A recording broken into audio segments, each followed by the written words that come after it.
Can you imagine waiting, I don't know, sometimes years to have children? Tears, depression, crying, upset, embarrassed, shame. This is what these families go through. I'm a therapist. I realize and I work with a lot of families that experience infertility.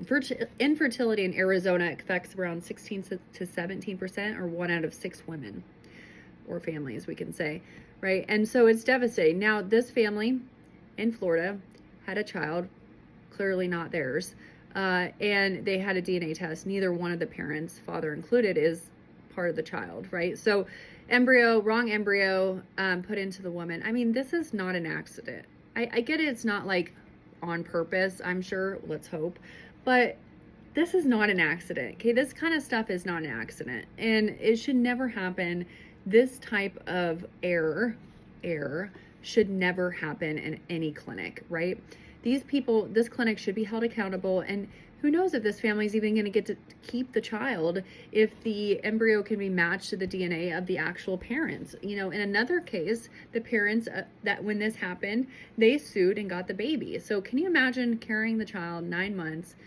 You're so excited, and then ultimately you have to give the baby up because the baby ends up not being yours because the clinic messed up. I mean, this is in Arizona. I believe IVF is good. I believe IVF should be protected because ultimately families get to have children that ultimately wouldn't. And the infertility rate, 1 in 6, it really does affect a lot of people, right? And I realize the depression, the anxiety, the embarrassment, the shame that can come with a woman who cannot get pregnant on their own. Okay, so IVF is a positive thing.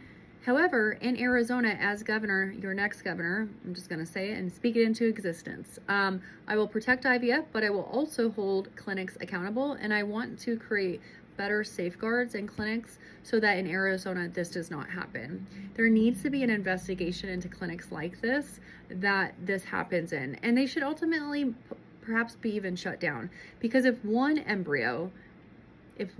time this happened, I'm thinking it happened other times, but perhaps the child looked like the parents. But in this case, clearly the child looks nothing like the parents, and therefore they caught it. How many other times has this happened? I would be deeply concerned with this clinic. And I think clinics like this make one mistake like this. I think there really is a wiggle room for leniency. I don't know. What do you guys think? All right.